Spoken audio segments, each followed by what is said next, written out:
Hello, my name is Christopher Chisholm, and I'm going to be explaining the importance of the Federal Reserve to the American people and why it is important to be knowledgeable of the Federal Reserve when it pertains to voting at the ballot box.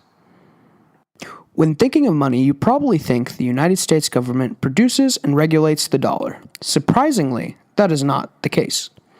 The United States dollar is controlled, regulated, and produced by a bank called the Federal Reserve. Despite the word federal in its name, it is not a branch of the federal government. The Fed, in fact, is a private bank and is sanctioned by Congress to produce paper bills and coins, as well as set interest rates and make other fiscal policies. Often, the Fed is written off and little is understood about it. I am going to be discussing the roles of the Federal Reserve, as well as I plan to explore why it is important to be knowledgeable of this organization when it comes to voting. So you may be wondering, how exactly does the Fed work?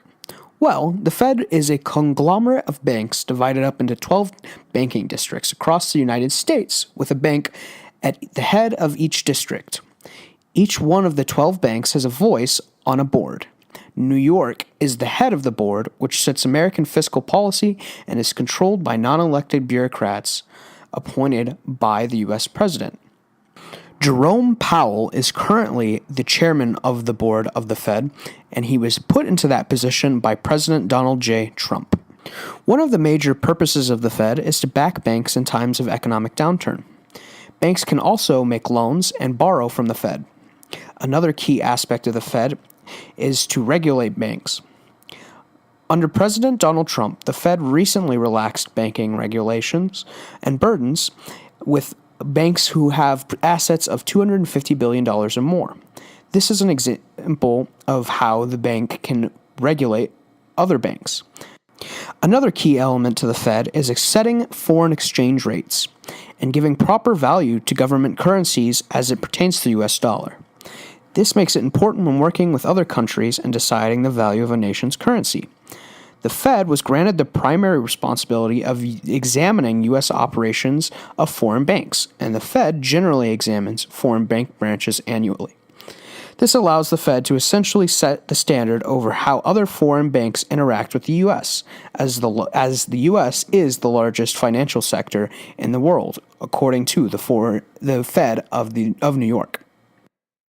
Now that we have a basic understanding of how the Fed works, let's examine its purpose. The Fed has 6 stated goals. They are public interest, integrity, excellence, efficiency and effectiveness, and independence of views. In regard to public interests, the Fed recognizes that it is accountable to the American public. The Fed also hopes to maintain integrity by being transparent. The Fed hopes to maintain excellence in administration and maintenance. Efficiency and effectiveness are essential to the Fed when carrying out tasks and duties in regard to the U.S. dollar. Finally, independence of views is crucial in an organization that acts as a central bank and deals with American money. In addition to the goals of the Fed has a mission statement of fostering stability, integrity, and efficiency of the American economy. All in all, the Federal Reserve's primary purpose is to act as the United States Central Bank. It is supposed to lend money to the United States government as well as to other banks.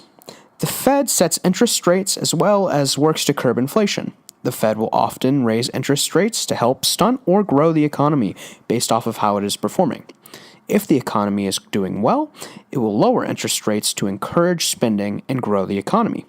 When the economy is doing poorly, the Fed will often raise the interest rates to slow the growth in order to prevent rapid inflation. So why is the Fed important?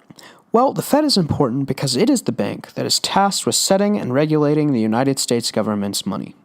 The Fed is a pseudo-private bank that is granted the right to act as the U.S.'s central bank under the 16th Amendment of the United States Constitution. Many politicians on both sides of the aisle have made arguments for how to better American fiscal policy. Some have argued a reform of the Fed. Others would like to change aspects of the 16th Amendment and abolish the Fed altogether. Knowing this, let's examine the stances of America's major political parties. To start off with the Republican Party, they believe that the Fed has a direct effect in job creation, upward mobility of workers, and equitable prosperity. This leads them for a desire of transparency. The way they want to make the argument for transparency is through an annual budget that is required with legislation to make an annual audit required by law. On the other hand, the Democrats believe that the Fed needs a vast overhaul and major reform in order to help better the opportunities for Americans and curb income inequality.